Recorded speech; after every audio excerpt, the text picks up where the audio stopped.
नमस्ते प्रणाम दोस्तों। हम आपकी देवरानी जेठानी अपने यूट्यूब चैनल पर आप सभी का बहुत बहुत स्वागत करती हूँ दोस्तों। तो हम लोग चल रहे हैं एक प्यारा सा आप लोगों को दर्द भरा सोहर गीत सुनाने। तो आप लोग जरूर सुनिएगा। ये गीत है भाभी भैया और ननद के ऊपर। तो ननद जी बहुत रूठी हुई हैं, तो देखिए भाभी भैया को भेज रही हैं मनाने के लिए। तो आती हैं कि नहीं, तो आप लोग फुल वॉच करके फुल वीडियो पर बने रहें, तभी तो पता चलेगा आई कि नहीं। लास्ट थे तक दोस्तों, हम माने ही नहीं। चलिए सुनाते हैं। बहुत ही प्यारा सोहर है। नमस्कार, मैं हूँ चंदा, देवरानी जेठानी लोकगीत से। देवरानी जेठानी है। देवरानी जेठानी लोकगीत में हम लोग चंदा और रंजना गाते हैं। एक चैनल और है चंदा देहाती लोकगीत से, उसको भी आप लोग सर्च में जरूर लाइएगा। अपना आशीर्वाद जरूर दीजिएगा दोस्तों। उस पर जरूर, उस पे भी अच्छे अच्छे गीत हैं, तो आप लोग फुल वॉच करके जरूर सुनिएगा एक बार। तो चलिए सुनाते हैं। और एक और जरूरी बात है भैया कि चंदा के नाम से कोई और बना लिया है, तो आप लोग देखिएगा उस पर डीपी मेरा नहीं लगा है, दूसरे का है।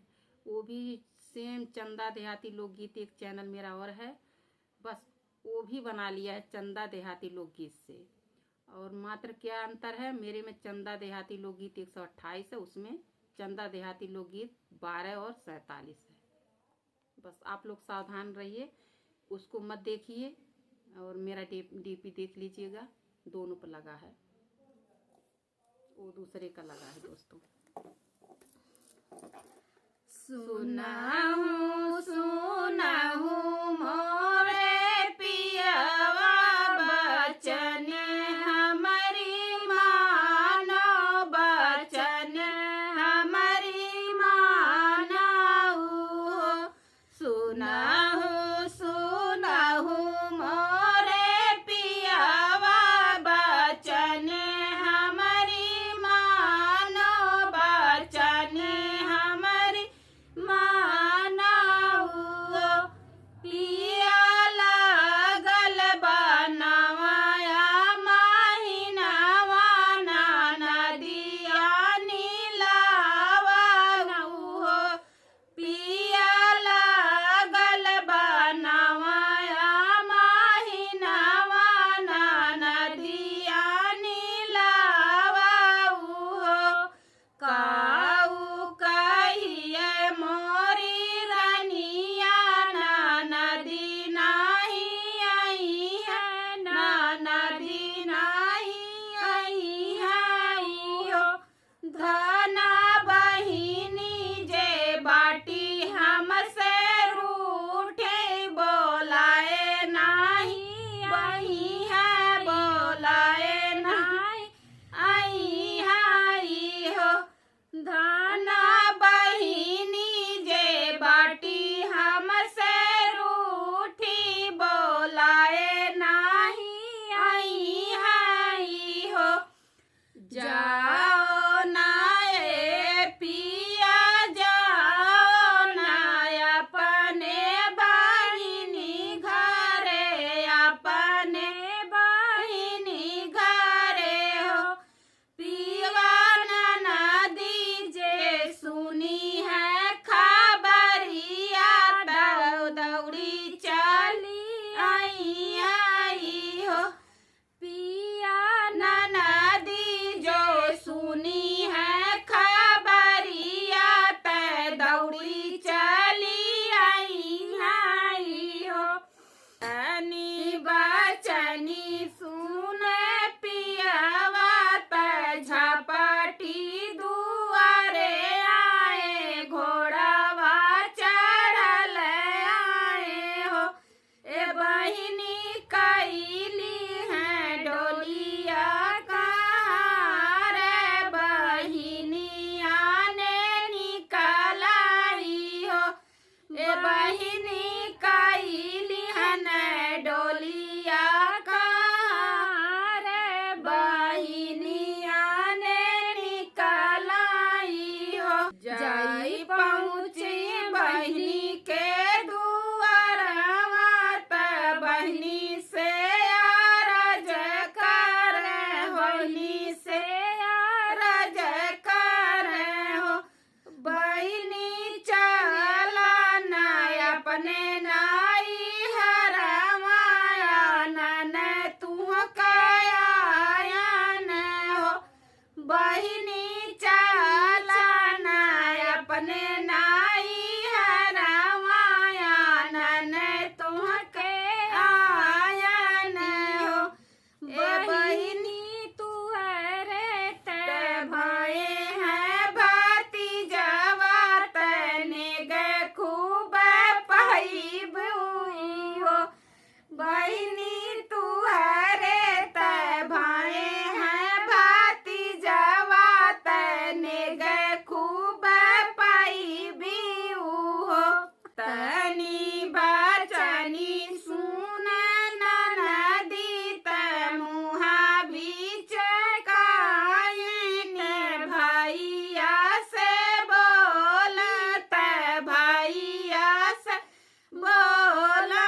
भैया नहीं चलबै तोहरे दुआरिया त भाभी के दुआरिया आई हो। भैया नहीं चलबै अपने नाई हरवा त तोहरे दुआरिया। पहले दुआरिया कही दे, नाई गठल यही से कहा भैया नहीं चलबे अपने नैहर तोहरे दुआरवा आई हो। यहाँ से कहो। हाँ यही झूठे में दोहरो नहीं लिख दियल गबा। भैया नहीं चलबै अपने नाई हरवा त तोहरे दुआरवा आई हो। भैया नहीं चलबै अपने नाई हरवा त तोहरे दुआरवा आई हो। भैया भौजी मारे रहनी हमें तनवा त उह याद बाटई हो। भैया भौजी जे मारे रहनी तनवा त उह याद बाटई हो। ए भैया बिना हो माई के बिटियावा कदर नाही होई हई हो। यतनी बचनी सुन भैया त घोड़वा सवार भये लवटी के घरे आव, लवटी के घरे आव हो। ए बहिनी पहुँचे हैं अपने नगरिया त बहुत दुखित भइन हो। बहिनी पहुँचे हैं अपने नगरिया त बहुत दुखित भइन हो। पूछे लागी स्वामी से बतिया त काऊ ननदी कहानी त काऊ ननदी कहानी यो। पिया सुनी तनी हमरो खबरिया नदी कब आई हई हो। पिया सुनी तनी हमारो खबरिया नदी कब आई हई हो। काऊ कहिए मोरी रनिया बहिनी रूठी बाटी, बहिनी रूठी बाटी हो। धाना बहिनी त दिहनी आशीर्वाद त ललना खेलाई बूत होरीला खेलाई बू। धाना बहिनी त दिहनी आशीर्वाद त ललना खेलाई बूत होरीला खेलाई बू हो। 8 महीनावा के बीतत नवा एक लागत, नवा एक लागत हो। ए बहिनी जनमे है सुंदर लालनवा महली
गईनी बहुत खुशी है भैनी हो। ए बहिनी भूली गईनी अपन आप मनावा लालन देखे निकली बाढ़वा लेके निकली हो। ए बहिनी भूली गईनी अपन आप मनावा लालन देखे निकल बाढ़वा लैके निकल हो।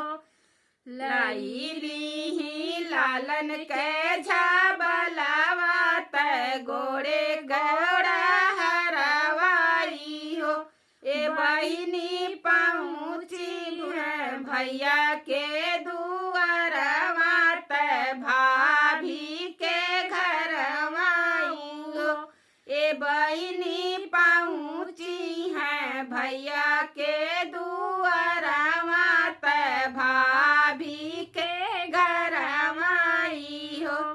अरे अरे हमारे ओ भैया त हमारा भौजी रानी हो।